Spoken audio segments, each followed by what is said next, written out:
저는 매우 잘 됐다고 생각합니다. 이제 김문수 후보가 만약에 당대표가 됐으면 되게 좀 애매했을 것 같아요. 오히려. 근데 차라리 장동혁 후보가 당대표가 돼서 네. 민주당 입장에서도 오히려 이런 일하기가 쉬워졌다. 네. 오히려 우리도 선명하게 갈 수 있다. 전환길 공천 받을까요? 저는 받을 것 같아요. 아. 기본적으로는 저는 뭐라도 한 자리를 꼭 차지하지 않을까. 지명직 최고. 오히려 이 전환길이라고 하는 사람이 가지고 있는 다른 특성을 가지고 지선이나 이런 데서 조금 그 활용을- 영남권이 아닌 다른 쪽으로 활용해서 내보낼 가능성이 인지도는 있어 좀 보인다. 있으니까.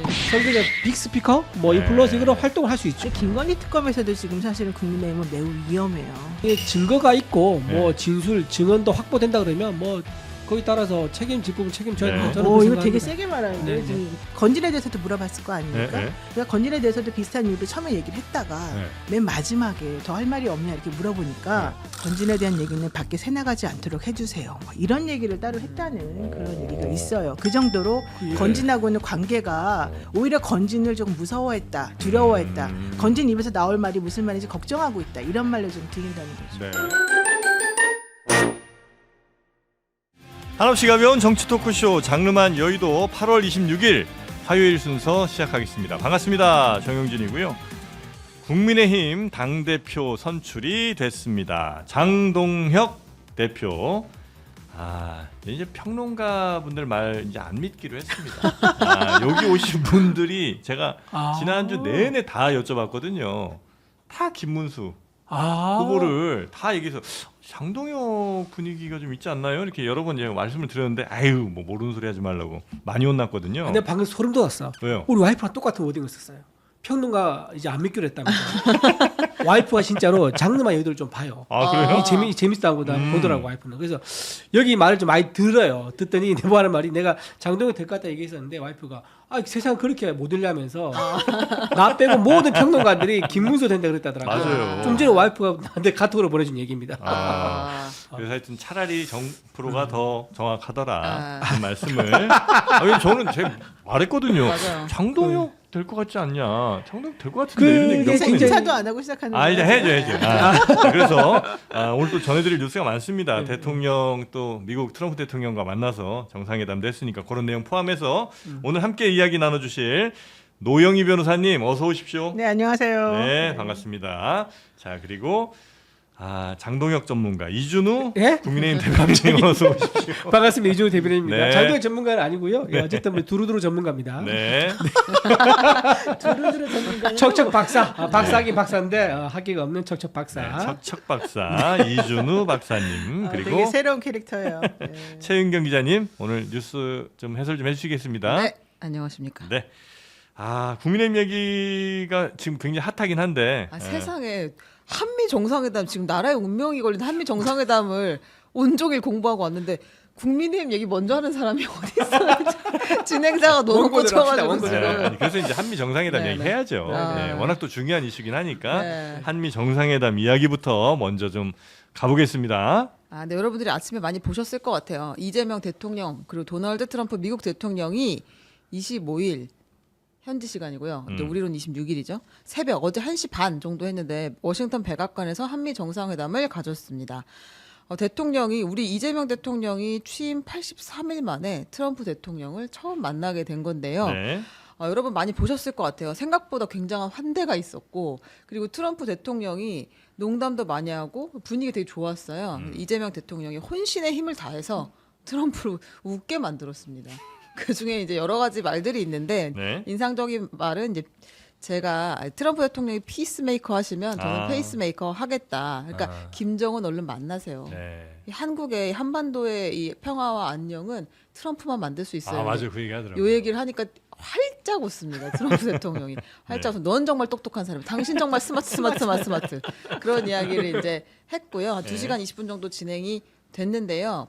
그 트럼프가 그래도 남긴 뭔가 이제 굵직굵직한 말들이 있습니다. 예. 그 중에 대표적인 것이 미군 부지 소유권을 원한다 이 얘기를 했어요. 리스 말고 그냥 네. 우리 소유로 해달라고. 네, 우리가 거기 가서 있는데 내가 생각했을 때는 말이에요. 임대하는 거랑 주는 건 큰 차이가 있습니다. 이런 당연한 이야기를 하면서 네. 땅을 내놓으라 이제 이런 취지의 이야기를 남겼어요. 역시 부동산업자예요. 네, 그리고 이제 조선업에 대해서는 배 더 많이 만들고 싶고 협력을 해야 된다라고 이야기를 했습니다. 그러니까 한국 배도 많이 사올 거고 네. 또 한국 사람들 와서 이제 미국 내에서 만드는 거 그것도 이제 많이 좀 해야 된다 뭐 이런 얘기도 이런 했었고요. 이야기들을 했습니다. 하여튼 조선 관련된 얘기도 좀 많이 했었던 것 같은데 뭐 자세한 내용은 사실 저희가 잠시 후에 또 3부쯤에서 다루긴 할 거거든요. 그 내용들은 뒤에도 뭐 다룰 거긴 합니다만 어쨌든 우리 두 분의 말씀도 한번 좀 들어볼까요? 어떻게 보셨습니까? 일단 여당에서 먼저 하신 말씀 아, 그럴까요? 같은데 네, 예. 기본적으로 이번에 사실은 트럼프가 원래 트럼프 대통령이죠. 트럼프가 아니라. 그래서 혼날까봐. 네. 그 SNS에 글 올리는 것 때문에 이제 깜짝 기선제압을 하고. 그 예. 전에 정말 깜짝 놀라게 하면서 야 역시 트럼프답다 이런 생각을 했는데 결과적으로는 그걸 통해 가지고 우리를 화들짝 놀라게 한 다음에 이제 예. 본인이 원하는 방향으로 좀 끌고 가려고 했던 것 같은데 여기에 이재명 대통령이 말려 들어가지 않고 매우 시의적절하게 아주 잘 대응하신 것 같아요. 네. 전체적으로 평이 매우 좋았고 또 사실은 야당 쪽에서도 되게 좋다 뭐 이런 얘기 하고 있지 않습니까? 그래요? 저는 못 들어봤는데. 못 들어봤어요? 예. 아침이라 그런가? 저는 이제 처음에 그 SNS 어제 밤에 올라와가지고 좀 깜짝 놀랐거든요. 이게 숙청이라는 말까지 네. 펄지라는 단어를 사실 그 토익이나 토플 영어에서 가끔 보는 단어인데 오랜만에 이제 보는 단어였고 그거를 꺼낼 정도면 뭔가 이거 회담이 심상치 않다. 글쎄요. 아마도 이제 쌀, 소고기 이 얘기를 꺼내면서 굉장히 공격적인 회담을 할 수도 있겠다라는 네. 생각이 들었고 중국이 만약에 대만 해협을 침공한다 그러면은 어느 편에 설 것이냐 그 입장을 지금 밝혀라라는 것까지도 가능할 수 있겠다라고 엄청 해서 나가셨네. 엄청 걱정했었어요. 그래요? 그렇게 돼버리면 정말 젤렌스키처럼 나가라고 뭐 그러구나. 왜냐면 남아프리카 공화국의 대통령 왔었을 때 그것도 마찬가지잖아요. 그 갑자기 예고에 없던 예. 영상을 틀어줘요. 그러면서 그렇죠. 그것도 남의 나라 영상. 남의 나라에 있었던 일인데 그 영상을 틀어주면서 막 저 문제 따지고 이랬었는데 네. 그런 이제 돌발적인 상황이 생길 수 있겠다라는 생각이 들어가지고 굉장히 걱정이 됐었는데 의외로 회담 내는 이제 화기애애하게 됐다고 해서 다행이다라는 내용이 생각이 좀 듭니다. 하지만 어쨌든 그렇다고 해서 SNS에 했었던 그런 내용이 무시할 내용은 아니다. 트럼프가 가지고 있는 기본 생각이 이재명 대통령에 대해서는 뭔가 신뢰하기 좀 어렵다. 여전히 의심을 하고 있다. 내 편에 설줄 사람인가 아니면 중국 편으로 붙을 사람인가. 여기에 대해서 거기에 대한 의심이 있다고 보시는 거고요. 여전히 의심을 가지고 있다고 봐요. 가지고 있고 그다음에 이번에 특이하게 합의문 작성 안 했어요. 합의문 작성이 두 가지 특징인데 작성 안 하잖아요. 안 하면은 합의문을 작성하게 될 만큼 신뢰관계다라고 해석될 수 있는 거 있고 두 번째는 합의 이르지 못했다고 해석될 수 있다 그러더라고요. 그래서 합의문 작성 안 된 게 아마 저는 두 번째 이유가 아닐까라는 생각이 조금 들어서 이 부분은 좀 이제 오늘 내일 나올 이제 후속 기사가 있을 건데 그 부분을 좀 더 봐야 되지 않겠느냐. 실무회담이나 이런 거 통해서 조금 더 이제 결정될 부분이 있겠죠. 네, 디테일하게는. 그 좀 추가적으로 좀 보도가 나온 걸 봐야 될 것 같습니다. 네, 여튼 그 회담 전 3시간 전인가 나왔던 그 SNS는 진짜 네, 숙청 SNS. 깜짝 놀랐어요. 근데 그거는 네. 이제 그 트럼프 대통령이 오해였다라고 이야기를 네. 했잖아요. 그러니까 왜 한국의 교회를 이제 압수수색하고 있느냐, 그리고 미군 부대에도 압수수색이 들어가는 거냐, 이제 이런 취지로 물어봤더니 이재명 대통령이 그럼 내가 설명을 좀 하겠다, 기회를 주니까 설명을 하겠다고 하면서 이제 특검이 사실관계를 하기 위해서 그 군 내에 있는 한국 그 지휘 체계를 확인하는 과정에서 들어갔다 네. 이렇게 설명을 했고 트럼프 대통령이 그럼 오해였구나, 오케이 오해 이렇게 하고 넘어갔었죠. 그게 아마 지금 이제 추측컨대는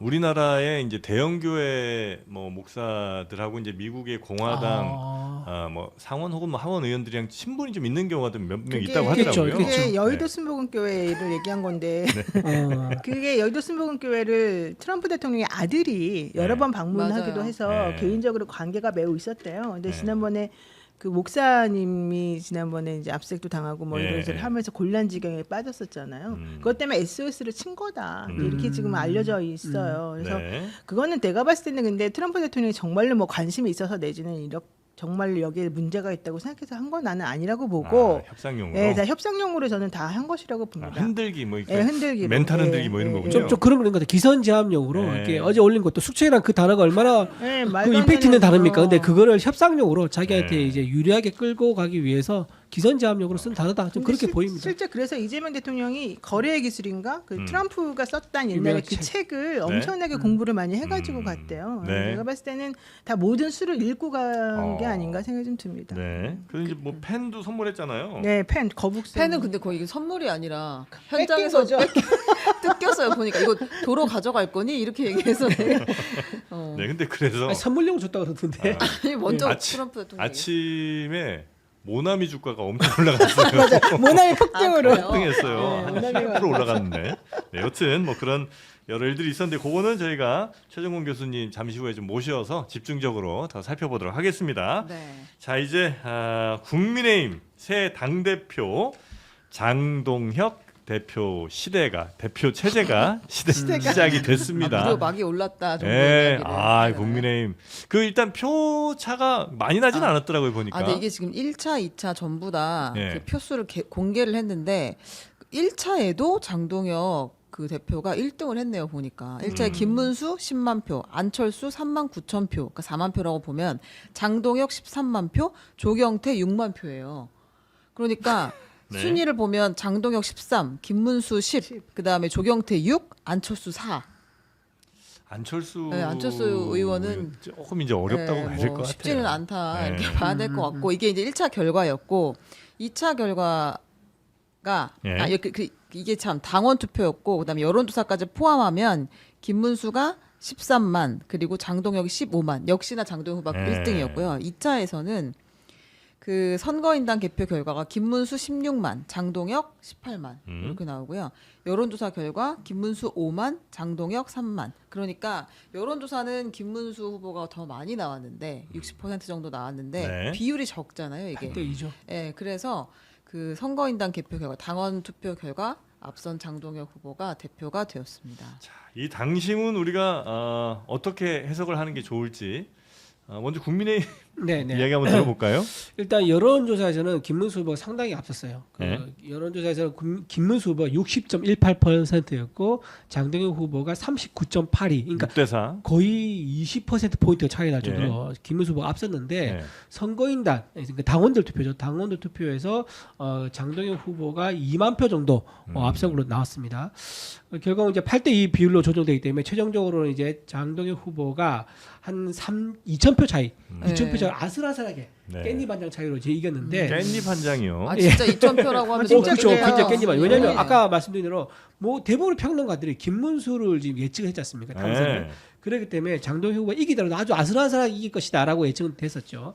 그리고 지금 여러 가지 요인 중에 하나가 뭐냐면 첫 번째가 이제 정청래 후보가 민주당의 당 대표가 되는 거 이게 확정됐을 때부터 약간 장동혁 후보가 힘이 받을 수 있겠다라는 생각을 좀 저는 그래요? 했었습니다. 왜냐면 민주당이 좀 비교적 강성 후보가 당대표가 그렇죠. 되니까 국민의힘도 그렇죠. 그러니까 민주당에서 정청래 후보가 이제 전무후무한 강성 캐릭터 아니겠습니까?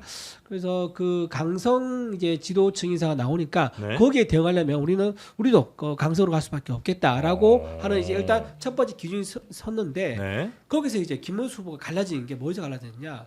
한동훈 후보를 안고 네, 가겠다라고 얘기한 측이 김문수예요. 그리고 한동훈 후보가 결별하겠다는 게 네. 장동혁 후보입니다. 그래서 한동훈 후보와 안고 하겠다면 민주당과 겹칠 수밖에 없지 않느냐, 민주당의 목소리와 같을 수밖에 없지 않느냐라는 게 이제 국민의힘 당원들의 이제 우려가 되겠죠. 한동훈을 안고 가면 그렇죠. 민주당과 겹친다? 민주당의 목소리가 겹친다. 그래요? 그렇죠. 탄핵 한동훈- 관련해서 그런 탄핵 말씀. 관련된 거 여러 가지 또 특검이나 이런 것들도 보면은 네. 김건희에서 관련된 것들 이런 네. 것도 보면 굉장히 한동훈 이제 전 대표가 했던 목소리가 네. 민주당과 겹친 부분이 상당히 있죠. 어. 그래서 그러니까 그거를 이제 겹쳐서 빨리 털과자기 한동훈 대표의 목소리였는데 네. 어쨌든 겹치게 되니까 당에서는 이거 위기감, 드는 정치적인 위기감이라고 이제 당원들 생각하는 거죠. 네. 두 번째 이유가 뭐였냐면 김재원 후보가 최고위원회 입성을 합니다. 처음에 김재원 후보가 안 될 수도 있다는 얘기가 많이 있었습니다. 왜냐하면 3번 연속을 최고위원 했었거든요. 근데 네. 이번에 되면 4번째 연속 되는 거예요. 그리고 앞선 최고위원도 중간에 전부 다 사퇴해서 나갔습니다. 끝까지 간 적이 없어요. 끝까지 간 적이 한 번인가 갔을 건데 한 번. 한 번 가까이 하고 나머지는 좀 중도에 사퇴했기 네. 때문에 좀 불미스럽게 안 좋게 됐단 말이에요. 네. 근데 또 최고위원의 기회를 줄까라고 했는데 이거 아니야 다를까 꼴찌로 이제 4등에 들어왔죠. 턱걸했죠. 턱걸했는데 역시 TK에서 표를 좀 몰아준 게 표를 본 것 같아요. 근데 어쨌든 김재원 후보가 들어오게 되니까는 김재원 TK 그다음에 김문수 TK 이 두 지도부 강성 지도부 둘이가 당에 있는 게 이게 영남 자민련으로 갈 수 있겠다는 우려가 좀 든 것 같아요. 강성에 대한 목소리는 오케이인데 오케이. 이게 지역에 너무 한정될까봐. 그렇죠. TK로 한정돼서 영남 자민련으로 갈 우려가 있다는 것이 전국 정당에 있는 특히 수도권에 있는 이제 당원들 우려가 된 것 같아요. 그런 민심이 좀 반영된 그렇죠. 것 같다. 이 세 가지 때문에 결국은 장동혁 쪽으로 좀 결집하는 그런 효과 나서 아슬아슬하게 장 후보가 이기지 않았을까. 그러니까 이게 조금 애매한 게 네. 사실 김근식 후보가 최고위원회에서 떨어진 것도 네. 김재원 후보하고 별로 차이가 많이 안 그렇죠. 나게 네. 떨어졌고 이번에 김문수 후보도 마찬가지였는데 또 어떤 사람들은 오히려 이렇게 말해요. 아까 뭐 장동혁 후보가 이제 당 대표가 됐지만 뭐 전무후무하게 강성이라고 그랬는데 사실 오히려 장동혁 대표처럼 왔다 갔다 한 사람도 없어요. 그렇잖아요. 예, 김문수 후보는 국조에서 구구까지. 실질적으로 김문수 후보는 그냥 네. 일관되게 하다가 이번에 이제 그 장동혁 후보하고 이걸 좀 맞추기 위해서 본인이 이제 한동훈 후보를 좀 껴안는 셈이 됐지만 장동혁 당대표는 솔직히 말하면 처음에 민주당 가려고 했다가 거기서 이제 안 돼가지고 이제 국민의힘 갔고 거기서 이제 친한계로 또 올라갔다가 예. 또 왔다 갔다 게다가 지난번 탄핵에도 찬성해서 자기가 표결로 한 사람이잖아요. 네. 그래서 오히려 장동혁 후보 되길 바라는 사람들도 많았어요. 이 사람은 오히려 그때 가면 실제 당대표 시켜놓고 나면 또 달라질 수 있다. 목소리는 매우- 아주 강하게 냈지만 매우 유연하다. 아. 그러니까 이번엔 일부러 어디로든 갈 수 있다. 네, 일부러 이번에 이 사람이 이제 전략적으로 좀 세게 나가는 측면은 있으나 예. 아마 앞으로 자신의 그 장래의 그 큰 꿈까지 계산을 해보면 사실 이 사람이 이렇게까지 크게 될 줄은 아무도 몰랐잖아요. 근데 이게 중간 중간에 이제 역할을 해준 참모진들이 있었었고 이분들이 중간에서 아마도 이 장동혁 대표에게 네. 유연성을 더 강조하는 방향으로 갈 수 있고 오히려 민주당에서도 그런 쪽으로 기대하는 바가 좀 그러니까 있는 뭐 것 같아요. 친윤 쪽에서는 김문수 후보가 어쨌든 지난 대선 과정에서 그렇죠. 보여준 그게 되게 좀 그러니까 많이 반사이- 싫었던 모양이에요. 반사 이익을 사실 이제 누렸죠. 장동혁 대표가 그쵸. 실질적으로 지난번에 김문수 후보는 컨트롤이 안 되는 사람이다. 네. 이것 때문에 친윤이나 언더 찐윤이라는 데서 사실은 되게 싫어했던 거잖아요. 네. 근데 이번에도 이 사람 시켜놓고 나면 안 될 것 같다 이제 이런 생각을 많이 했다는데 이런 의미에서 오히려 장동혁 대표에게 미안하지만 나중에 배신당할 가능성도 있다. 그래서 오히려 이렇게 근데 일단 장동혁 지금 후보가 이제 배신이 됐잖아요. 근데 네. 장동혁 후보가 그동안 뭐 유연하게 갈 수도 있다 말씀하시지만 해놓은 말이 워낙 이제 많죠. 그리고 영상이 다 박제돼 있잖아요 지금. 한동훈 전 대표랑 같이 가는 건 아무리 생각해도 난 너무 힘들 것 같고. 그거는 이제 근데 끝났습니다. 정치는- 루비콘의 강을 건넜어요. 네. 그건 돌아갈 수 없는 그쵸. 강을 건넌 거고요. 그럼 거기랑 같이 못 하는 거죠. 거기는 제가 좀 양쪽은 다 아는 사람도 있어요. 네. 근데 얘기 들어보니까 네. 어우 뭐 그러니까 한동훈 쪽에서도 너무 싫어하고. 그렇죠. 예. 아. 그래서 이번에 그 한동훈계에서 전부 다 네. 김문수 쪽으로 힘을 몰아준 네, 게 그랬죠. 장동훈이 되면 안 된다는 거예요. 그러니까 김문수도 싫었지만. 김문수가 돼야 된다가 아니라 그쵸. 장동혁이 되면 안 되기 때문에 김문수를 그때 밀어줬던 거거든요. 네. 근데 그런 게 현상이 나타나니까 그때 네. 각종 커뮤니티와 SNS 그런 현상이 나타났어요. 그랬더니 이제 국민의힘에 있는 당원들이 네. 그 현상을 보고 우리도 결집하자 해가지고 장동혁한테 힘을 몰아줘서 아슬아슬하게 이기게 된 거죠. 예. 그리고 또 하나 좀 말씀드리면 장제동 의원님이 옛날에 뭐 민주당에 이제 갈 뻔했다 얘기하는데 이 뭐 국회의원 해보신 분들 알고 저는 국회 오래 있어서 아는데 그 국회의원 배치 하기 전에 이 당 저당 내가 어느 당 가는 게 맞는가 그 기웃거리는 사람 그리고 관심 가는 사람 엄청나게 많습니다. 태핑하는 사람 엄청나게 많아요.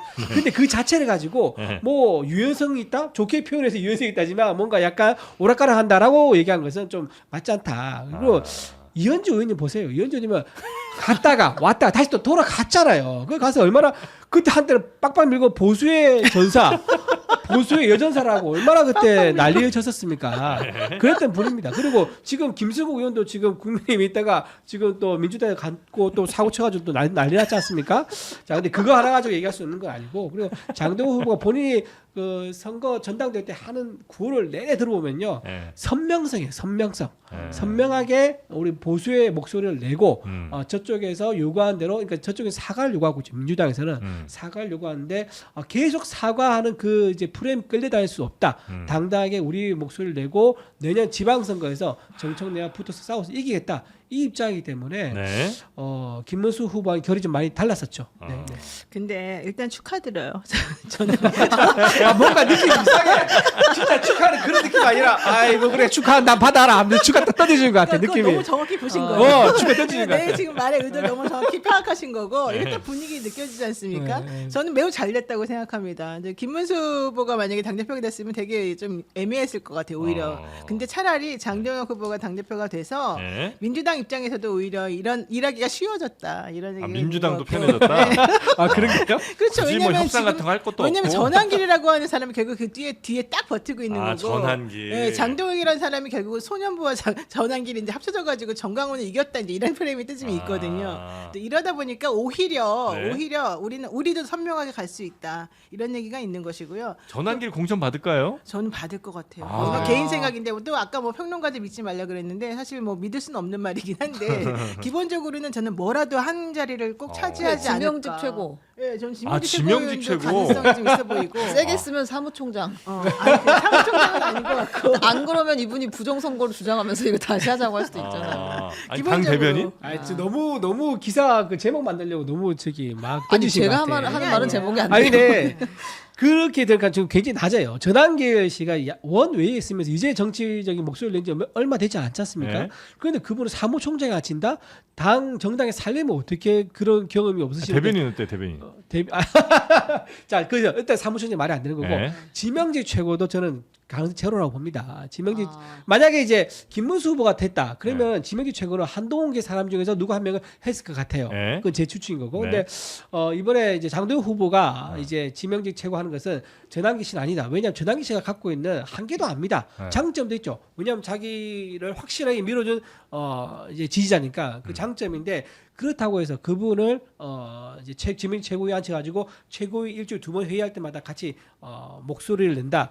그러면요 정청래한테 힘을 실어주는 겁니다. 정청래 의원이 지금 당 대표 하는 게 뭡니까? 계속 내란 정당 프레임을 반복하고 강조하고 있는데 네. 거기 우리가 밑밥 뭐 물고기 밥 줄 일이 뭐가 있습니까? 그 전환길 씨가 밖에서 목소리 내는 것은 오케이 개인 자유고 우리는 거기서 뭐 막을 그 이유는 딱히 없는데 네. 당의 지도부에 입성해 가지고 같이 전환기 씨의 동화돼 가지고 또는 전환기 씨가 더 이제 그 장동혁 당 대표의 리더십을 덮어버리는 그런 상황을 만들 일은 없을 것이다. 전환길 라고 생각합니다. 씨의 난 의지가 좀 중요한 것 같은데 만약에 전환길 씨가 당에서 뭐라도 하려고 하면 안 시켜주기 어려울 것 같거든요. 왜냐하면 그동안 해놓은 게 있는데 만약에 그냥 전환길의 요청을 묵살하거나 이렇게 안 들어버리면 이 사람이 또 유튜브에서 무슨 얘기를 할지 모르잖아요. 그러니까 아마 전환길 씨의 의지가 진짜 있으면 아마 안 시켜주기는 매우 어렵다. 제가 주변에 저하고 얘기 좀 친구분이 몇 명 있어요. 그 네. 들어보니까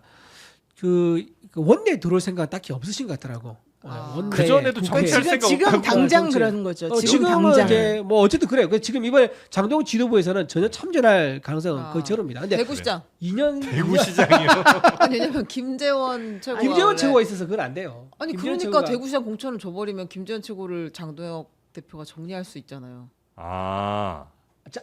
장동혁 최고를 김재원 최고. 김재원을. 김재원을 꽃길을 깔아줄 필요가 없으니까 대구시장. 그러니까 이런 얘기 그래, 사실 그래. 많아요. 지선에서 지금 장동혁 대표가 지선 준비 지금부터 할 거다라고 이제 주장을 하고 있고 네. 본인도 살아남으려면 지선에서 어느 진짜 정도는 이겨야죠. 예. 이겨야 되잖아요. 그리고 이제 당연히 그 동네에서는 이길 가능성이 매우 높지만 딴 데는 네. 어떻게 될지 모르니까 지금부터 이제 텃밭 다지기를 할 텐데 그래서 사람들이 저는 뭐 여기 대구 얘기하지만 대구는 아닐 것 같고 오히려 이 전환길이라고 하는 사람이 가지고 있는 다른 특성을 가지고 지선이나 이런 데서 조금 그 활용을? 영남권이 아닌 다른 쪽으로 활용해서 내보낼 가능성이 인지도는 있어 좀 보인다. 있으니까. 플러스니까 예, 예. 뭐 인플루언스니까 그런 예, 활용해서 인플루언서. 선거에서 영향력 있는 사람이니까 예. 선거에서 빅 스피커 뭐 예. 인플루언서 이런 활동을 할 수 있죠. 아니, 그리고 요즘에 유튜브를 통해서 이 사람이 지금 엄청난 성공을 거뒀고 예, 예. 결국 자기 힘을 입증한 거잖아요. 그쵸. 정치는 기브앤테이크잖아요. 어. 이 사람이 지금 당장은 뭐 내가 아유. 욕심이 없다고 하지만 내가 봤을 때 그 욕심이 끝까지 없을 수는 없을 것 같아요. 전환기 힘이 이분의 아무리 센다 행보를 봐서. 한들 김원준 씨 힘은 비하게 하겠습니까? 아, 이번에 정청래 당대표 김어준 없어. 이번에 김어준 씨가 이재명 대통령이 이겼다고 하지 지금 않습니까? 정청래 당대표 얘기라는 게 지금, 아니잖아요. 지금 이제 그러니까 전환길에 굳이 전환길 얘기하니까 향후 상황에 대해 설명을 하는 국힘에 건데. 전환기 있다면 민주당에 김어준 아이, 씨가 그렇지. 있다. 아, 그 얘기를 하는 그래요? 거지. 같은 옛날에는 일을 민주당에 생각하면 안 김어준이 되죠. 있다면 국힘엔 정광훈이 있다고 했었는데 확실히 전전 세대 교체가 되긴 된 것 같아요. 그만큼 이번에. 김어준 씨가 올해 장기 집권 하고 있다는 얘기죠. 그만큼 중요한 건 이제 전환기라는 사람이 앞으로 네. 무궁무진하게 이 국민의힘 당에서 뭔가 영향력을 행사할 가능성이 높고 다만 근데 실제는 예. 잠깐만요. 네. 실제는 이 사람에게 지금 빚을 진 거잖아요. 그렇죠. 장동혁 후보라는 사람. 왜냐면 네. 이번에 유튜브 전쟁에서 진 거예요. 네. 저희가 보기엔 김문수 후보는. 그래서 아. 김문수 후보에 대해서 김재원 뭐 최고가 유튜브 너무 많이 나가지 말아라. 초창기에서 약간 좀 다른 차별화된 전략을 세워야 된다. 뭐 이런 조언을 했었었다는 얘기가 있는데 실제 만약에 그 말이 맞다 그러면 초창기 때 김문수 후보가 유튜브 안 나가가지고 자기 표를 많이 깎아먹은 것도 있었거든요. 그래서 오히려 저는 이런 것들이 전환길 후보 전환길 씨라고 하는 사람에게 어떤 가림말을 좀 채워주는 그런 역할을 지금 하고 있는 것 같아요. 근데 그 전환길 씨를 아마 당에서 뭐 모르겠습니다. 쓸 수도 있는데 그때 또 리스크가 하나 있습니다. 리스크가 많죠. 뭐냐면 전환길 자체가 갖고 있는 리스크도 있지만 다른 유튜버들의 시기 질투를 아마 받게 될 거예요. 김어준 씨가 시기일주 많이 받아요? 김어준 씨가 매불쇼라든가 뭐 다른데 네. 시기일주 많이 받아요? 거기는 절대 강자니까. 네. 그게 아니라 예를 들면 전환길 씨가 딱 뭐 당직을 맡거나 하게 되면 후보가 되거나 하면 아마 뭐 고성구 뭐 많이 있잖아요. 그분들이 또 썩 곱지 않은 시선으로 볼 가능성도 꽤 있습니다. 뭔가 그들에게 주어지지 않는 한. 그래서 근데 그것도 아마 리스크가 세상 있다. 어디 가나요? 네. 국힘에는 시기질투가 있고 민주당에 시기질투 없고 이런 세상 없습니다. 네. 다 어느 조직이나 단체에 다 시기질투가 있는 거고 견제도 있고 경쟁을 하게 되는 거죠. 네. 근데 이제 전환기 씨가 가진 영향력이 아까 말한 대로 절대 강자가 돼버리면 또 존중받을 수도 있는 거고요. 아니면 또 시기질투 없이 우호적으로 우리 다 같이 가자. We together go 하면서 그렇게 갈 수도 있는 거죠.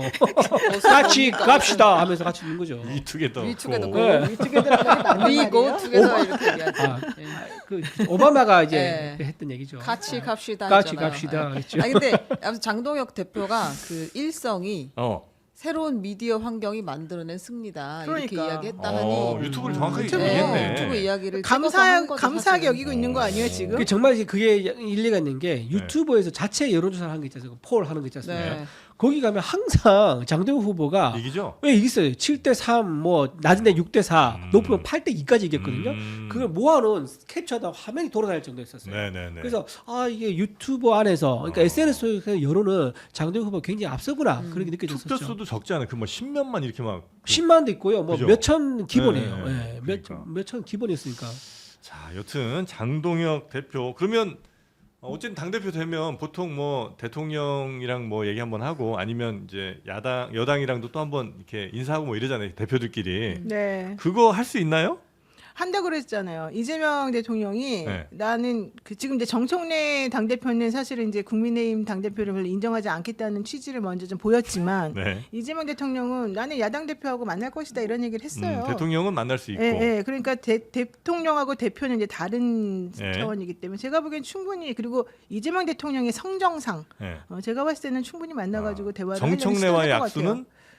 정청래 당대표는 당장은 악수는 안 할 것 같아요. 오늘 알 수 있어요. 오늘 네. 아마 화한 보내느냐 안 보내느냐 그걸로 화는 보내겠죠. 가름을 지난번에도 화환을. 화한 보내면요 했었잖아요. 만나서 네. 악수하고 대화도 할 수 있는 아, 거예요. 화환이 중요하군요. 그렇죠. 예, 화환이 첫 번째 신호죠. 그러니까 지난번에 그 1차 투표할 때도 다 보냈었어요. 보냈었죠. 예, 예. 예. 그러니까 당연히 이제 앞으로 이렇게 서로 악수하고 하긴 할 텐데 당장은 안 하겠다. 화환 보내는데 저 국화꽃 막 이렇게 그런 거.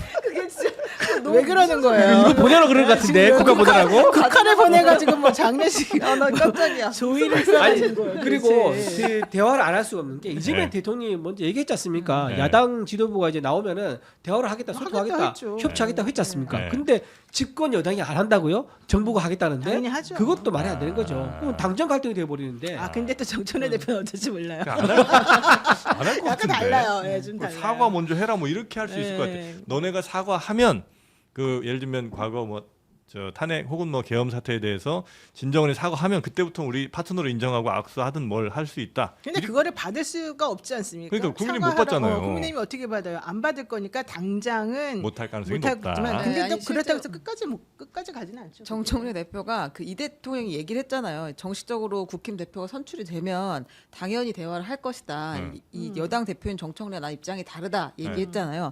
정청래 그 대표가 그 이후에 또 올렸어요. 자신의 페이스북에. 대통령은 여야를 아울러야 하는 것이고 나는 이제 꾸준히 싸울 일을 하는 거다. 따로 또 같이 역할이 이래서 다르 역할이 다르. 아직 좀 시간이 더 필요하다는 이제 뉘앙스를 풍겼습니다. 보면 대통령과 다르게 하겠다는 거야. 대통령은 지금 이제 이재명 누나 대통령 좀 여기서 지금 갈라치기 하시는 아니 진짜 어제 어떻게 누구나 고대 전략을 대통령이 지금 되면 선거로 남고 싶은 욕망이 있어요. 그건 다 인정해요. 그건 뭐 여야 할 거 다 그렇죠. 그런데 지금 이제 이재명 대통령이 가지고 그런 걸어왔던 길을 보잖아요. 그러면 정청래 후보가 엄청 꼼꼼히 메모하면서 배웠을 것 같아요. 그러니까 본인이 야당 대표했을 때 총선 공천권을 가지잖아요. 그러면은 정말 잔인하게 정리를 했습니다. 비명 행사라는 단어가 만들어냈잖아요. 그 저는 이번 내년 지방선거에서 민주당이 만약에 압도적으로 승리한다. 그러면 그 기세를 몰아서 지금 이제 민주당은 1년짜리 당 대표거든요. 그 내년에 지방선거 이후에 전당대회가 있는데 그때 당 대표를 연임하려고 할 겁니다. 그렇게 해서 당 대표가 되면 바로 총선 공천까지 가지게 되는데 그때 이재명 대표가 했던 것처럼 비정 행사. 정청래를 지지하지 않는 사람은 싹 비정행사예요? 정리해버리는 호남과 수도권에서 그렇게 해서 세대 교체해가지고 대선 입지를 다지려고 할 거예요. 그래서 이재명 대통령이 조국을 풀어준 이유가 그냥 풀어준 거 아니에요. 그거를 본인이 생각한 거예요. 견제를 해라. 그러니까 나가서 정청래를 좀 주저앉혀라. 압승을 못하도록 네가 좀 적당히 좀 승리를 해서 가져가라. 그래요? 라는 그런 그림 야. 속에서 조국을 풀어줬다. 저는 그렇게 봅니다. 정청래 대표님 이 방송 화이팅! 보시고 힘내시고 분발하세요. 이준혜 대변인의 말에 넘어가지 마시고 네. 그리고 솔직히 이재명 대통령이 정청래 견제하기 위해서 조국 대표를 사면해줬다. 너무 앞서 나간 얘기십니다. 알겠습니다. 근데 그 국민의힘이 더 강하게 가면 진짜 민주당에서 정당 해산을 지금 위헌 정당 해산 이야기를 계속 하고 있잖아요. 실제로 그게 이제 그 내란 맞아. 특검 수사 결과가 나오면 정말로 위헌 정당 해산 심판 청구까지도 가능한 수준이 되는 거예요. 내란 특검도 문제인데 김건희 특검에서도 지금 사실은 국민의힘은 매우 위험해요. 예, 지금 윤석열 전 대통령이 김건희 씨하고 같이 이 공천권 뭐 행사 뭐 내지는 그 전에 통일교하고 관계 이런 네네. 여러 가지 것들이 지금 되게 드러나고 있거든요. 근데 현실적으로는 내란 특검도 내란 특검이지만 김건희 특검에서 나오는 것만 보더라도 네. 지난 대선 때 좀 위험했었다 이런 얘기 나와서 사실은 그 부분에 대해서는 지금 당장 뭐라고 말을 못 하겠지만 그러니까 연루된 의원들이 예, 꽤 좀 가능성이 좀 열려 있는 것 같긴 하더라고요. 뭐 결과 나와봐야 되죠. 결과 나와서 나와봐야 정말로 되죠. 이게 증거가 있고 뭐 네. 진술 증언도 확보된다 그러면 뭐 거기 따라서 책임질 부분 책임져야 네. 된다. 저는 오 그렇게 이거 되게 생각합니다. 세게 말하는데 네, 네. 지금 대변인님은 뭐 무책임하게? 연루된 거 없으시죠? 아니, 그렇죠. 저는 그게 나중에 그만큼의 고위직이 아니에요. 이제 본인의 저는 법을 그 정도로 열려낼 이제 수가 레벨을 없다. 얻은 사람이 아니어서. 네, 나중에 또 뭐 문제되면 또 우리 곤란하니까. 그럼요. 예, 이거 네, 미리 박제돼 있으니까 여쭤봤습니다. 저 자신 있습니다. 그럼 네. 마지막 신상 질문 하나만. 그 장동혁 지도부에서도 이준우 대변인은 대변인인가요? 참 그 새로운 당 대표가 네. 이제 오게 되면요, 싹 다 일단 물갈을 합니다. 그러니까 일괄적으로 사표를 받아요.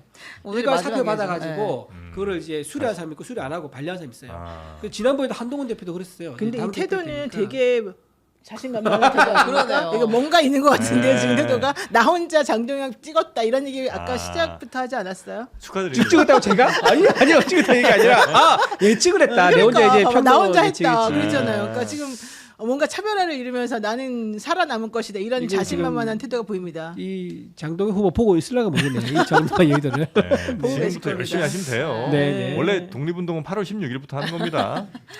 근데 또 해방되고 나서 근데 살아남기를 원하는 거예요 본인이? 그렇겠죠. 아니 제가 일을 할 수 있으면 그럼요. 당연히 좋죠. 그럼요. 그러면 당이 맞고 이제 잘리고 나서 그런 아니 사람이 나는 어디 있습니까? 그래서 오늘 네. 김정혁 의원이 왜 안 나오신 건가 지금 그 아. 생각도 사실은 했어요. 오늘 제가 나온 데서 안 나오신 거예요? 아니야 아니야. 아니야. 그건 이게 아니고? 농담이야. 자, 예. 여튼 국민의힘 새 당대표 소식 여러 가지 전망도 한번 해봤고요. 조금 전에 나왔던 뭐 조국 전 대표 얘기도 있었는데 한번 네, 그 뉴스도 짧게만 가볼까요? 갈까요? 네. 그 조국 전 대표의 이제 행보를 두고 민주당 내부에서도 이야기가 계속 나오고 있는데 노무현 전 대통령 그 묘소도 갔었잖아요. 근데 노무현 전 대통령의 사위가 등판을 했습니다. 박상원 변호사, 예, 박상원 의원입니다. 네. 그 조국 전 대표가 인터뷰에서 이렇게 이야기했습니다. 2030 남성이 굉장히 이 극우로 변하고 있다. 요거에 대해서 난 좀 문제 의식을 갖고 있다라는 이야기를 했어요. 그러면서 이제 2030의 그 극우화를 내가 용납할 수 없다라고 이야기했나요? 2030 남성이 70대와 비슷한 극우 성향을 보이고 있다. 비판을 했는데 그리고 이 대안을 내가 마련해야 될 것이다라고 이야기를 했는데요. 이 곽상원 그 의원이 이 부분을 짚어서 이야기했습니다. 2030 청년 그리고 70대 어르신 모두 우리 국민이다. 국민을 나누고 공격하지 않았으면 좋겠다. 그리고 조국 전 대표가 그 2030에게 사과한다고 그들이 나에게 마음을 열겠느냐. 그런 나는 얘기 내가 했었죠? 할 수 있는 일을 찾아서 하겠다. 이렇게 네. 이야기했었는데 그것에 대해서도 사과의 지점을 명확하게 하는 것이 사과의 시작이다. 그러면 국민들께서 그 사과를 받아들이실 것이다. 라고 이렇게 지적하는 글을 올렸습니다. 뿐만 아니라 지금 뭐 박지원 의원도 너무 지금 서두르면 더 문제가 생긴다라고 네. 하면서 소탐 대신 네, 소탐 대실하면 안 된다. 성급하면 실패한다라고 이야기를 했거든요. 조국 혁신당 층에서는 과도한 견제다. 이건 창살 없는 감옥이다라고. 창살 없는 서운한, 감옥이요. 네, 벌써. 마음을 민주당에서 조금 견제가 들어가는 느낌이 좀 있죠. 아니 견제고 아니고를 떠나가지고 좀 네. 전체적으로 이렇게 뉘앙스가 사실은 요즘은 조금 조국 전 대표가 조심하시는 것 같긴 해요. 뭐 그런가요? 뚜벅뚜벅 가겠다 이런 얘기도 하셨었고 그렇긴 한데 사실 초창기 이제 나오시자마자부터 행보는 너무 이렇게 종횡무진 행보를 이제 많이 보이셨잖아요. 네. 그러면서 사실은 이거는 조금 대통령에게 오히려 부담이다 이런 느낌을 좀 많이 줬거든요. 그러니까 우상호 수석부터 시작해가지고 좀 절제해달라 이런 사실 얘기를 한 것이고 저는 이 좀 전에 뭐 곽상원 의원 얘기도 했지만은 기본적으로 이 조국 전 대표가 2030의 청년들에 대해서 이런 태도를 보이는 거는 좀 부적절했다라고 저는 개인적으로 생각을 해요. 그래서 네. 조금 조심스럽게 본인이 물론 좀 섭섭한 것도 있었을 것 같긴 한데 조심스럽게 좀 더 정치인으로 큰 정치인으로서 좀 태도를 좀 취했으면 네네. 좋겠다 이런 생각이 좀 그러니까 듭니다. 이제 민주당에서 좀 약간 불편하게 보시는 분들은 대체로 그런 것 같아요. 지금 현재 대통령 이제 된지 뭐 2달, 석 달째 뭐 이 정도 되는데 그러면 약간 부담을 주잖아요. 그렇죠. 이재명 대통령한테 부담도 좀 안 줬으면 좋겠고 이재명 네. 대통령이 좀 더 빛을 보고 집중돼야 되고 이럴 때 자꾸 이제 분산이 좀 더 되는 것 같은 느낌이라. 아니 왜냐하면 사면 때문에 네. 이재명 대통령의 지지율이 떨어지는 거다 아니다 이거 갖고 얘기가 많았었을 네, 때 네, 네. 조국 전 대표가 처음에 한 말이 뭐예요? 난 n분의 1인데 왜 그런 식으로 말하냐 이랬었잖아요. 그러다가 이제 그런 것들이 옳지 않다라고 자꾸 여기서 얘기가 들어가니까 네. 또 다시 이제 말을 조금 바꿨어요. 근데 이제 이런 식으로 좀 초창기부터 행보가 너가 나를 사면시켜 준 건 너무 당연한 거야. 난 당연히 사면 받아 마땅해. 이런 식의 태도를 취했기 때문에 네. 좀 부담을 많이 갖게 됐고 비토가 좀 나온 게죠. 네. 저는 이제 2030 세대를 딱 겨냥해가지고 왜 이렇게 할까 생각하는데 조국 혁신당의 지지율이 바닥인 데가 있습니다. 바로 2030 이죠. 2030이죠. 거기서 거의 제로가 나왔었어요. 특히 이제 남성들 남성들 특히 그러죠. 네. 그러니까 본인이 자기가 아무리 뭘 한다 하들 안 된다. 이쪽 진영에서는 지지를 받지 못하니까 차라리 갈라치기를 하자.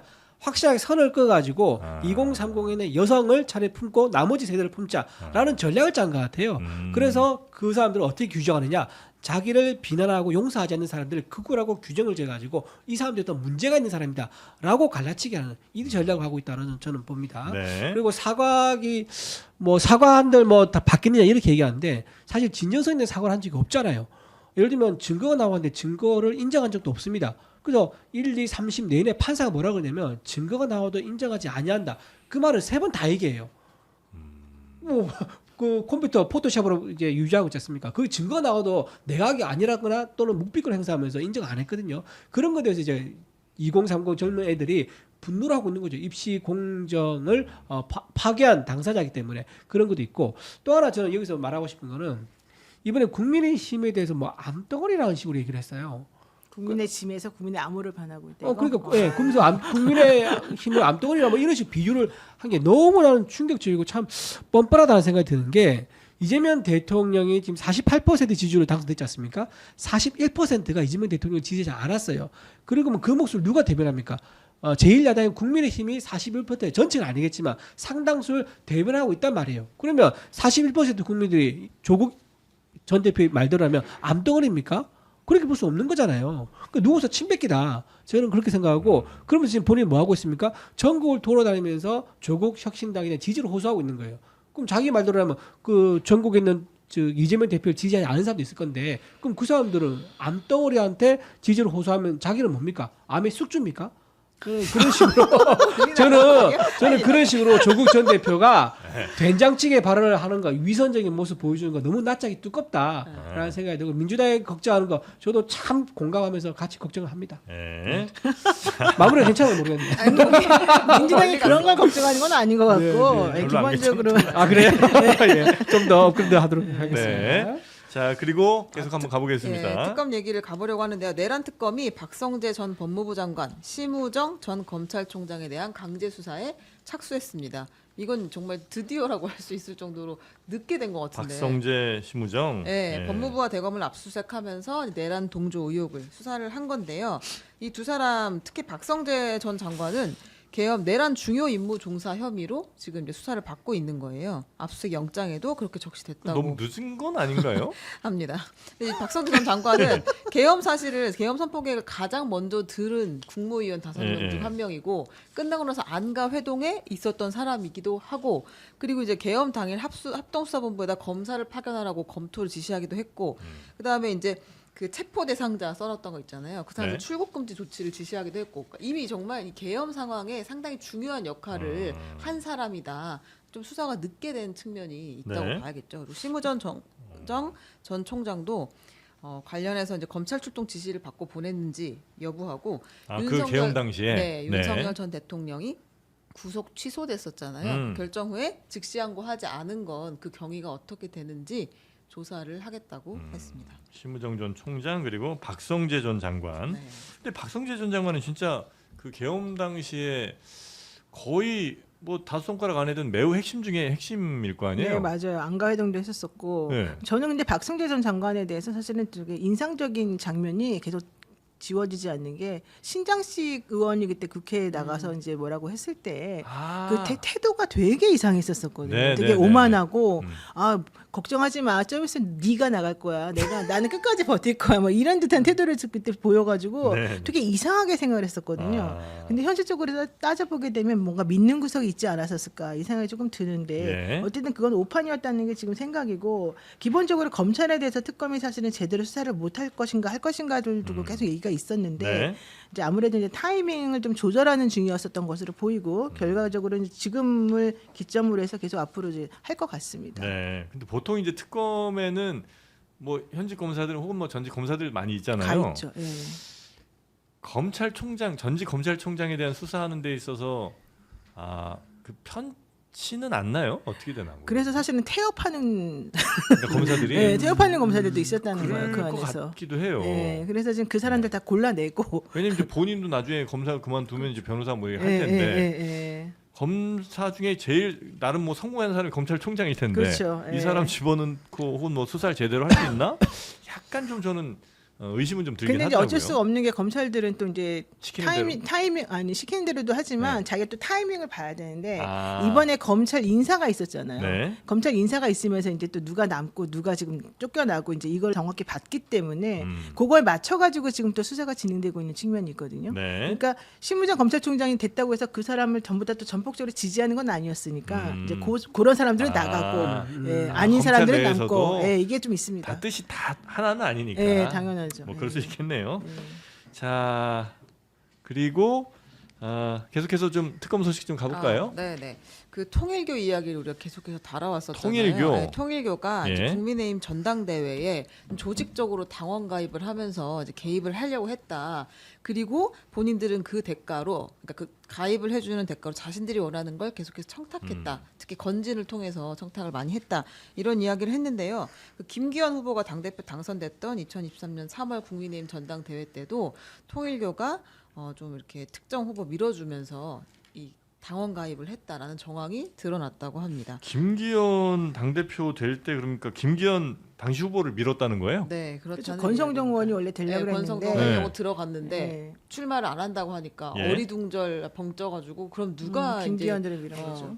누가 다음 그 차기 예. 유시민인가 이렇게 해서 이제 김기현 밀어라 이렇게 됐다는 거예요. 네. 근데 이제 그 과정에서 증거로 보이는 것이 하나 나왔는데 또 네. 그 윤영호 세계 본부장 있잖아요. 세계 통일교 본부장이 통일교 넘버 2 투라고 예. 이야기를 하죠. 이게 자신의 그 통일교 행사에 장관 축사를 보내라 이렇게 이야기했다는 거예요. 통일교 행사인데 네. 장관 축사. 네, 그래서 이제 조규홍 보건복지부 장관이 거론이 됐는데 예. 거기서 안 하겠다고 했나 봐요. 아 장관이. 네, 안 하겠다. 그러니까 이제 윤영호가 다시 건진을 통해서 예. 안 하겠다고 하는데 이제 하게 만들어 달라. 축사가 그러니까 장관 축사가 어렵다는 답변을 들었는데 그랬더니 이제 건진 법사가 아 그러면 내가 다시 강하게 조치하라고 하겠다. 그렇게 얘기를 하겠다 해서 실제로 이렇게 축사가 날라옵니다. 축사가 갔어요? 네. 영상 있습니까? 소외와 고독이 없는 존엄한 노후 생활을 위해 우리 모두의 지혜를 모아야 할 때라고 생각합니다. 네, 뭐 내용이 뭐 특별히 하진 않은데. 뭐 하진 않은데 어쨌든 이제 장관의 축사가 있었다는 것 자체가 이제 그 행사에 힘을 실어주는 거긴 할 테니까 특히나 이제 종교적으로 이제 조금 뭐 소수 종교 뭐 이런 데서는 더 정당성을 좀 인정받기 위한 이런 좀 공직에 있는 분이나 이런 사람들의 축사나 뭐 방문 이런 거에 대해서 되게 더 가치를 좀 많이 부여하는 것 같긴 하더라고요. 네. 버퍼가 지금 엄청 일어나고 있네요. 네. 자, 그러니까 사실은 되게 모욕적이었을 것 같아요.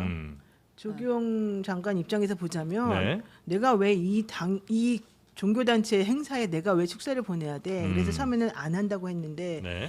압력을 받아가지고 결국 본인이 할 수밖에 없는 상황이 됐잖아요. 네. 그 얼마나 그게 참을 수 없는 모욕이겠어요. 개인적으로 그렇죠. 봤을 때는. 자기가 직접 아는 행사도 아니고 네. 아는 사람도 아닌데 아는 네. 단체도 아닌데 연락을 가야 될 보건복지부 장관이 거기 왜 갑니까? 쓰리 쿠션으로 이제 연락을 하면 네. 진짜 불쾌하죠. 불쾌한데 네, 그래서 근데 이것도 보면 어떻게 이분이 장관이 뭔가 거기에 대해서 이익을 주는 뭐 행위를 했다거나 아니면 뭐 거기서 따로 뭐 얘기했다 이런 건 또 나오지 않은 상황이에요. 근데 이런 않은 상황이기 때문에 건진법사를 통해서 뭔가 요청을 했었을 때 어느 정도는 영향이 있었었다 이 정도로 보일 수 있겠지만 어떻게 명확하게 위법상 정도까지는 보기 어려운. 그건 아니죠. 예, 그렇죠. 이 장관이 예. 무슨 이득을 얻은 게 아니라 결국 장관이 그렇게 축사를 하게 만들어 가지고 이익을 얻는 사람은 건진하고 이제 건진을 이용해 가지고 그러니까 건진이 김건희 씨를 이용해 가지고 그렇게 만들면서 통일교에게 도움을 줬다는 얘기라서 이거는 장관하고는 무관한 그러니까 얘기죠. 장관하고 무관한 거예요. 장관하고는 네, 무관한 네. 거. 네. 근데 현실적으로는 이 통일교를 이용해 가지고 한 이 건진의 이 입이 사실은 되게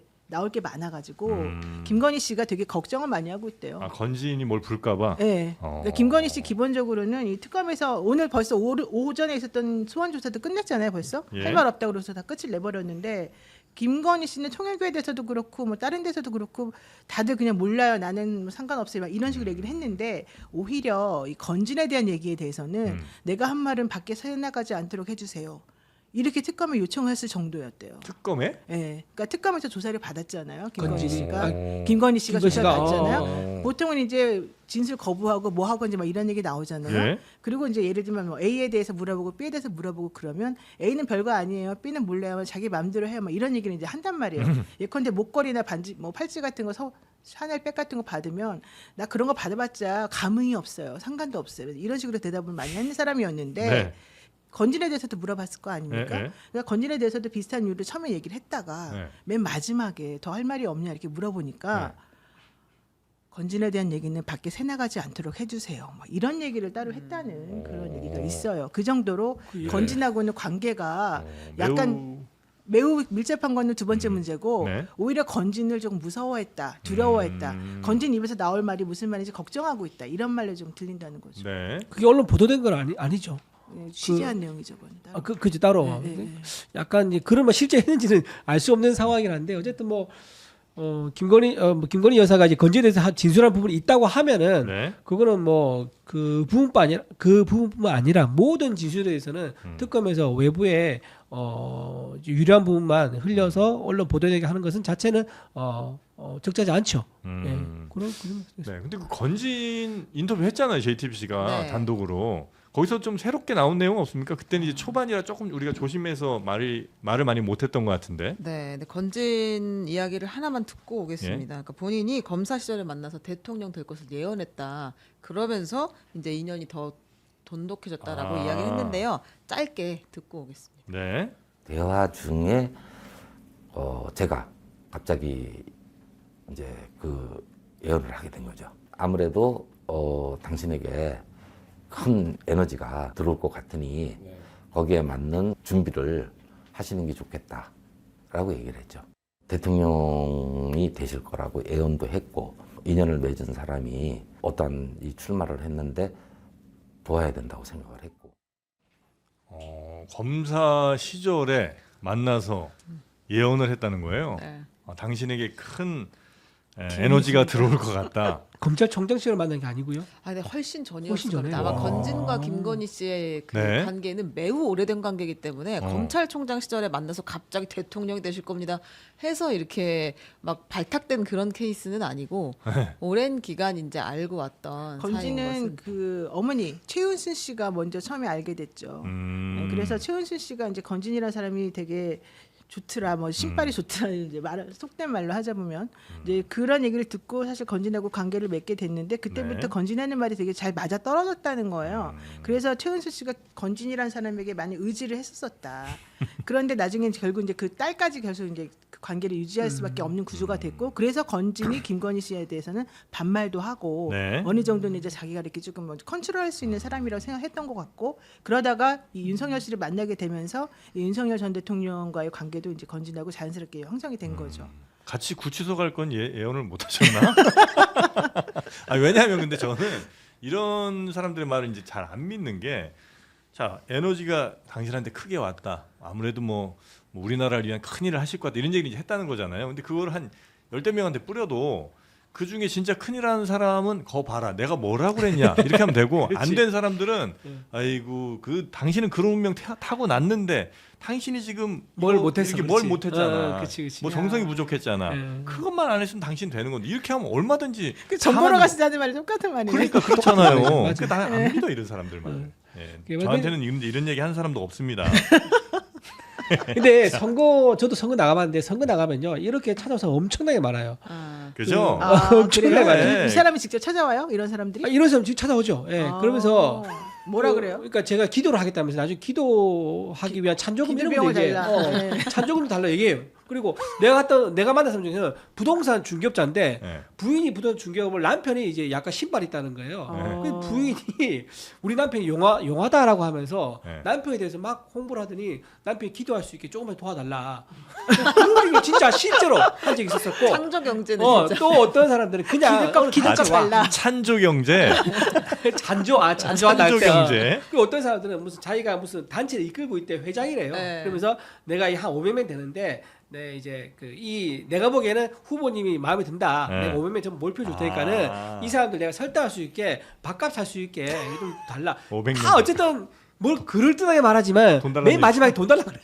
그 옛날에 그래서 그래서 다 있어요. 전중가 뭐 어느 쪽에서 그런 식으로 하도 찬조를 해달라는 사람이 많아가지고 후보가 그냥 때려쳤잖아요. 그래요? 한번 있었어요. 있었어요. 맞아, 진짜 있었어요. 후보가 달라고 하니까. 하도 달라 너무 그래가지고 들어서 못해 먹겠다. 그래가지고 때려쳤어요 중간에. 맞아. 그리고 그러다가- 그 얘기를 폭로했어. 맞아. 그 기사가 나왔었어요. 아니 근데 이제 이때 그 정말 당원 가입이 중요했던 건 그전 네. 지금도 보면 당원하고 일반 여론조사를 합쳐가지고 당 대표를 뽑잖아요. 그렇죠. 근데 이때는 당원 100%였기 때문에 무조건 가입시키면 그게 표가 아. 되는 그런 상황이었던 거죠. 그리고 가입 안 시키면 그렇지. 표가 안 되는 상황.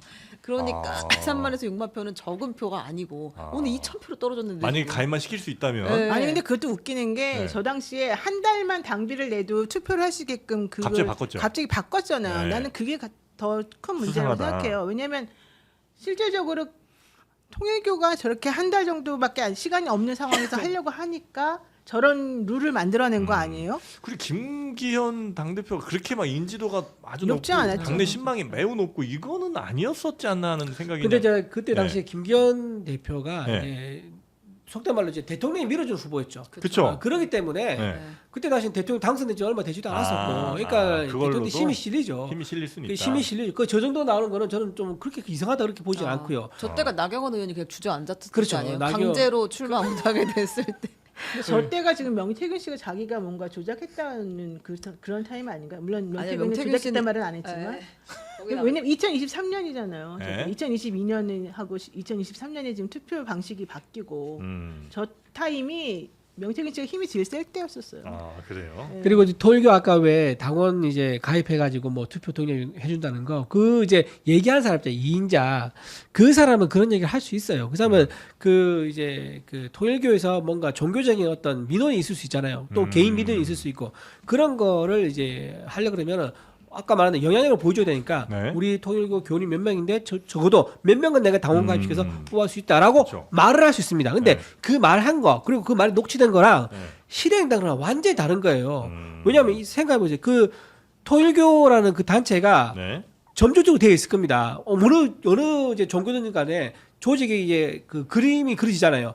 뭐 어느 뭐 부장 뭐 다른 뭐 모르겠지만 뭐 집사 네. 부장 이렇게 해가지고 그 조직 체계가 있단 말이에요. 네, 그러면 네. 그게 밑에까지 쭉 내려가려면요, 그게 보안이 유지가 안 됩니다. 아. 그걸 리스크를 안고 이 사람이 했다가 나중에 예를 들면 국민의힘 지지 않는 사람이 어떤 양손을 하면 어떡합니까? 그런 리스크를 안기가 굉장히 부담스러워요. 그렇기 때문에 제가 보기에 자기 주변에 지인 간부도 있잖아요. 그 사람 몇 명들한테 했을 수는 있죠. 한 10명, 20명, 너네 가족까지 믿을 만한 하면 사람들한테. 3, 40명, 50명, 100명 이 정도 늘을지 모르겠습니다. 그런데 토교 전체를 다 몇천 명이 들어서 했다? 그 아예 말이 안 되는 가능성이 굉장히 없다. 현실성이 부족한 얘기라고 생각합니다. 글쎄 그건 아닌 것 같은데 왜냐면 지금 나와 있는 그 수사 방식, 수사 결과나 이런 것들 보게 되면 기사나 이런 것들 보게 되면 되게 구체적으로 지금 이 내용이 나오거든요. 그렇죠. 구체적으로 얘기해야지. 그렇게 상대방 믿죠. 그리고 거기다 민원을 나중에 통일교는 들어줄 거고. 점조직이 아니에요. 통일교는 학교도 있고 그 회사도 있고 되게 이게 뭐가 많아요. 그때 일화 그 맥콜 이런 거 만든 그 네, 네. 회사 맞아요. 거기 맥콜. 그러니까 네. 기업도 있고 학교도 있고 되게 대학도 이게 있고. 많아요. 그래서 부장도 현실적으로 그게 그냥 단순하게 그냥 거짓말해가지고 할 수 있는 그런 정도 수준 아니에요. 그러니까 그렇게 많은 사람들이 랜덤으로 있는데 말이 그 사람들 새나갈 수 그런 있다. 지시라면요 네. 당해 세죠. 네. 오히려 더 리스크 그래 크죠. 지금 샜잖아요 지금 현재. 녹취가 됐잖아. 그센게 아니라 그분이 센 게 아니라 그 당사자가 셌잖아요. 네, 그러니까 네. 이런 가운데 아까 통일교랑 제가 말한 것 중에 잠깐 하나 정정할 거 그 한 달 만에 뭐 그 당비 뭐 어쩌고 네. 저쩌고 그거는 이제 윤석열 대통령 될 할 때 때 얘기고 예, 2022 이거는 지금 년, 김기현 후보에 대한 얘기는 딴 거. 예, 네, 입니다. 이런 가운데 이제 통일교 청탁 의혹 관련해서 또 한 명이 있잖아요. 권성동 국민의힘 의원이 내일 소환 조사를 받을 예정이라고 합니다. 특검에서 27일에 소환을 했고 권성동 의원도 자신의 SNS에 특검 조사에 출석하겠다라고 이야기를 했는데요. 네. 권성동 의원이 받고 있는 혐의는 그거죠.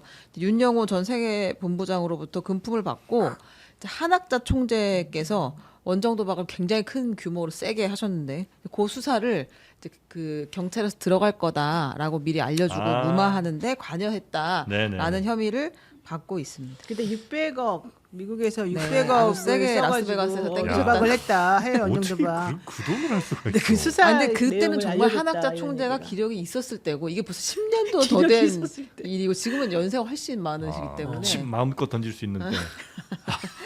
네. 뭐 그렇습니다. 야, 그리고 김건희 씨는 근데 언제 기소되는 거예요?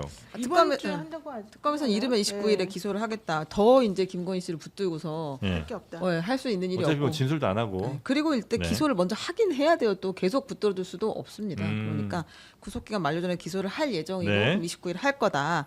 이런 상황이고요. 그리고 김건희 특검에서 최근 어떤 뉴스들을 많이 내보내고 있냐면 그 양평 김건희 특검이 조사를 하다가 계속해서 확인되는 것들이 점점 수사 범위가 늘어나는데 양평 고속도로 노선 변경 의혹하고 네. 그다음에 양평 공흥지구 개발 특혜 의혹 이제 이런 것들 수사를 하려고 한 과정에서 압수수색을 나가는데 김충식 씨 있잖아요. 락천 선생님 네. 김충식 씨, 최은순 씨의 절친 정확한 아유. 관계는 알 수 없습니다. 네. 네, 절친인데 아무튼 이제 이분의 주거지를 김 씨의 주거지 그리고 양평 강상면의 창고를 압수수색했는데 네. 거기서 옛날에 쓰던 수첩들이 나왔다는 거예요. 2013년 수첩 같은 게. 2013년? 네. 어. 기록하는 자입니다, 김충식. 네. 근데 이제 여기에 보니까 그 당시에도 벌써 김선교 군수 동생과 오찬, 뭐 그다음에 그러니까 지금 김선교 의원이잖아요. 당시에는 양평 군수였던 아, 것 같고, 네네. 예, 영향력을 실제로 허가할 때 행사할 수 있는 사람들과 만난 이야기, 그다음 뭐 이제 서희건설 이야기 이런 것들이 메모에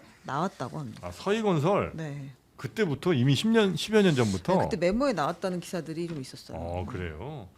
참 인연이 꽤 오래되는 모양이네. 근데 가끔 저는 그 왜 아까 도박 얘기 잠깐 나왔습니다만 600억 뭐 이렇게 이제 얘기하잖아요.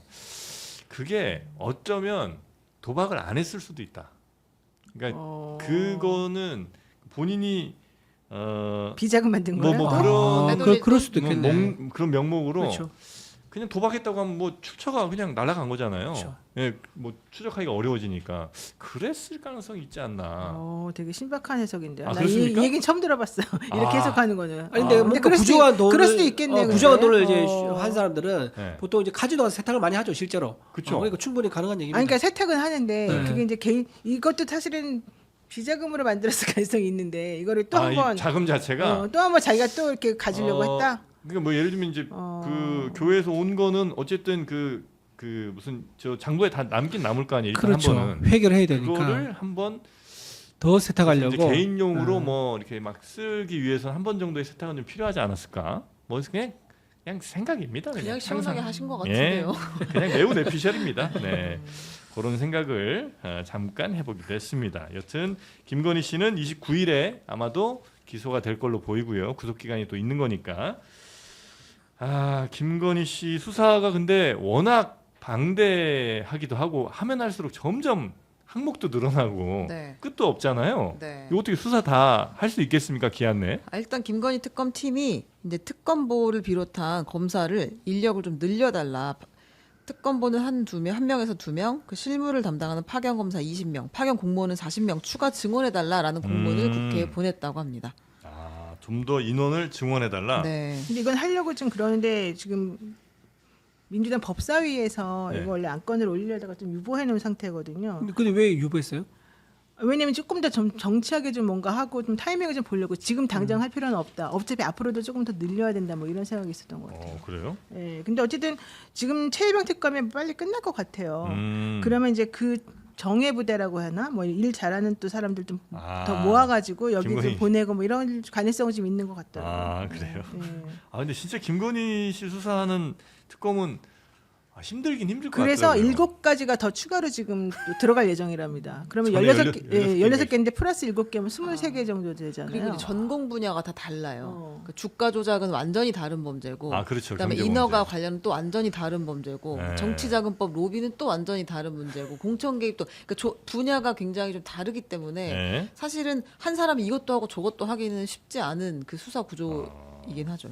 그리고 뭐 아까 김충식 씨도 보면 무슨 저 방산 쪽에도 네네. 손댄 것 같은데 그런 기사. 그건 사실 사이즈가 진짜 크잖아요. 방산으로 들어가면 그냥 뭐 수천억이 왔다 갔다 하는 그렇죠. 거니까. 네, 수천억 더 되겠죠. 근데 약간 저는 이해 안 되는 거는 그 정도 큰 거 하면 사실 짜잘한 것까지는 할 필요 없잖아요. 이 사람들은 짜잘한 것보다 큰 것까지 다 손대. 그리고 또 그게 조금 약간 굉장히 부지런한 걸 수도 있지만 너무 이렇게 좀 지나치게 욕심이 많았다. 욕심이 많은 건가? 하여튼 너무 대중 없이 이렇게 막 왔다 갔다 한 건 아닌가. 보통 이제 그런 거 하는 사람들은 그냥 뭐 1, 2억짜리 이런 거 보지도 않잖아요. 그렇죠. 린다킴 뭐 이런 사람들 옛날에 보면. 그렇지. 근데 어떻게 아주 작은 것부터 큰 것까지 뭐 아직 뭐 잘은 뭐 수사 내용이 다 안 나와서 모르겠습니다만 만약에 이런 것들이 다 혐의가 인정이 되면 너무 방대하게 좀 손을 댄 다 건 손댄다. 아닌가 네. 생각이 좀 들긴 합니다. 그러나 이렇게 여러 개 손대기 위해서도 우리 건강이 좀 중요합니다. 큰 건부터 작은 건까지 그렇습니다. 꼼꼼하게 다 우리도 관리하기 회사 일 하다 위해서는 보면 작은 일부터 큰 일까지 다 신경 쓰고 하려면 진짜 막 스트레스 많이 받잖아요. 네. 체력이 돼야 그걸 다 견딜 수 있는 겁니다. 그래서 준비한 알부민 2090. 오. 네, 20대의 건강한 체력을 90대까지 여러분 또 한번 가 보셔야죠. 언제 뭐 우리 몸 어떤 일이 생길지 어떻게 합니까? 미리미리 준비를 건강할 때 해야 됩니다. 네. 야, 이게 너무 좋네요. 울트라 맥스예요. 전보다 더 셀렸나 강해졌습니다. 본데? 네. 네, 더 강해졌습니다. 그래서 요 알부민 누적 판매량만 170만 병이 넘는 남재현의 알부민 2090 기존 알부민보다 32,769mg의 고함량 발효 알부민이라 흡수율이 또 더 좋아졌다. 근데 맛도 되게 좋네요. 그래요? 예, 보통 이제 이런 건강식품 이렇게 먹을 때 맛이 이렇게 썩 좋지 않은데 드셔보셨잖아요. 예, 방금 목에 되게 맛있죠. 못 넘김이 좋습니다. 먹는 부드럽게 넘어갑니다. 네. 되게 달달해가지고 계속 먹고 싶은데. 알부민이 아니고 알부민 여러분. 알부민. 밀크시슬 헛개열매 또 차가버섯 비타민 B군까지 싹 들어 있고요. 면역력 강화에도 좋고요. 숙취 피로 집중력 저하에도 하루 한 병이면 충분합니다. 지금 장르만 쇼핑몰에서 2+1 이벤트가 진행 중이고요. 무료 배송까지 다 해드리겠습니다.